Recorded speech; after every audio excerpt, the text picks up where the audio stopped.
The news, good evening. Another COVID-19 related death has been recorded, bringing the total number of COVID-19 related deaths to 10.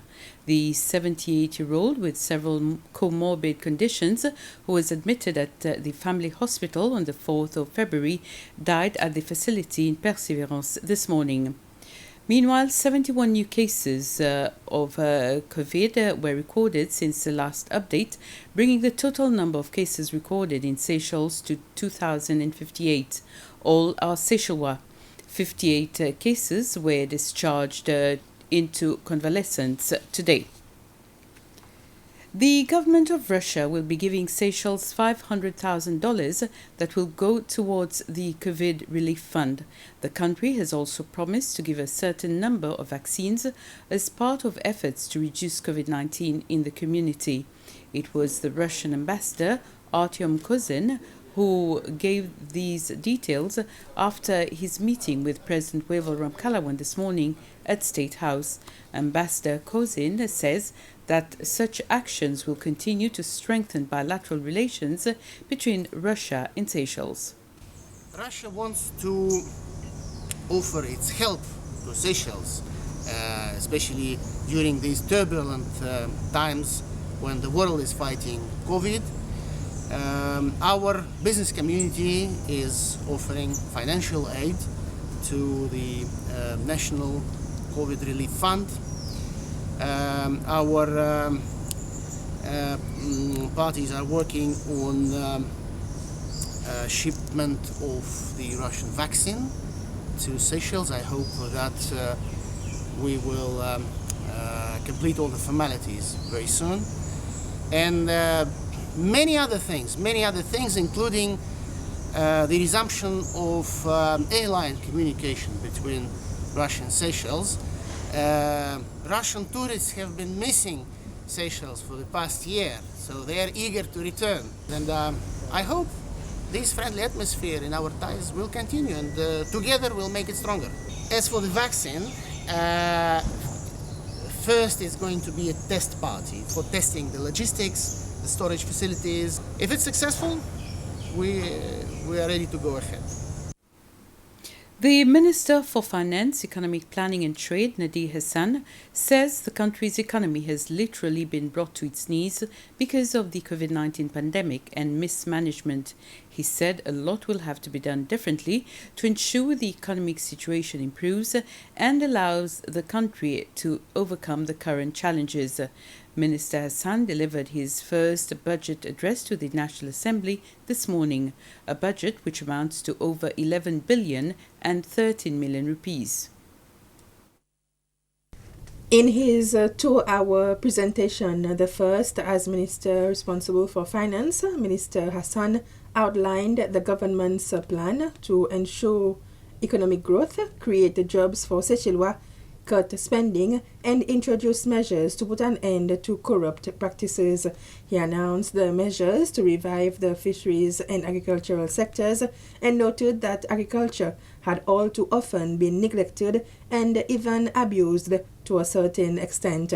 He spoke of agricultural land being given to people who have simply not repaid their loans and used the lands for other purposes.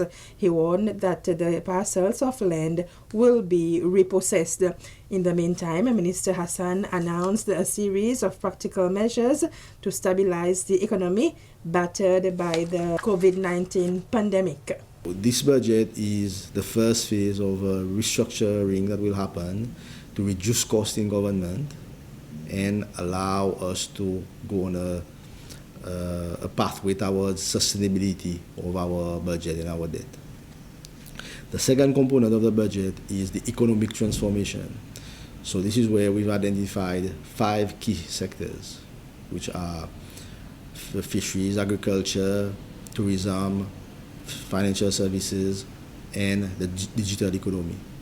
So government will focus on those sectors to create growth in the economy. So that's the transformation we're looking at. So that's the main aim of the budget for this year, and it lays out the plan for the next 5 years for the new government. Now, if you look at the tone of the budget also, It puts a lot of emphasis on all of us helping ourselves, right? It's not a budget that is going to spoon feed people. It is a budget that gives people the opportunity to find work, to do business, but it all depends on all of us taking our responsibility and doing what is required. He says that there would be no increase in salaries or introduction of new schemes in the public sector over the coming year. I think it's pretty much obvious at this point that we are in an economic crisis, and the government finances is very fragile. So within that context, I think everybody understands that it is not possible for government to increase salary. But like I said before, we are thinking medium to long term. So we want to recover from this crisis. We want to create economic growth, and that will allow us then to increase salary in the future. In other announcements, Minister Hassan said salaries for the next 9 months for Air Seychelles staff have been included in the budget. A lot of the discussion in the past few days has focused on how does Air Seychelles becomes sustainable. But nobody is talking about what happens to this debt. Who's going to pay this debt, which the budget cannot afford. Because like we've seen, we are already running a significant deficit in the budget, which means when you run a significant deficit, you have to go and borrow. So the government doesn't have the ability to go and borrow to pay that debt. And eventually government will have to see what form, in terms of the business model, Air Seychelles takes. He also said that the second phase of compensation for La Misère residents affected by contaminated water, which had been expected to be paid this year, has now been postponed. Meanwhile, the FA4JR introduced last year, which Minister Hassan said is impossible to sustain, will stop in March. And the leader of the opposition has said that the budget address lacked substance. Mr. Sébastien Pillet was giving his initial reaction after the presentation of the budget. He said that the government needs to stop dwelling over what the past government did and start taking its role as the current government seriously. My initial reaction is that this was a very long budget address. You have to understand that there's the budget address that spells out the policies of government, and then there's the budget itself. My view is that there is a lack of substance in terms of what was being said. There was a lot of talk about a lot of things, but in terms of tangible measures, there were few. I think what the government needs to do is it needs to stop going back to this rhetoric that this is what the government has inherited. The point now is that you've inherited, you are now the government, and you need to run the country. So there's no point in continuing to complain about what was there before. And even then, when you go out and then you say, as a government, you also have to continue what the previous government started, it's sending mixed messages. So I think it's high time the government gets down to business and starts working rather than continues to complain about issues that were there before. And the leader of government business, Bernard Georges, has said that the budget address was positive. He said that after hearing the address, he's reassured that the country is in good hands. I love this budget address. I think it was a fantastic budget address, supremely positive.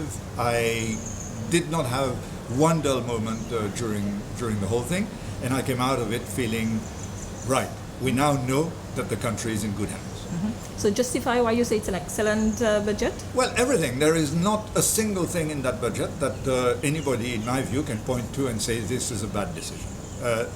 There are two big themes, as we know in the budget. One is that we need to restructure the way that we are doing things, and secondly, we need to give hope for the future.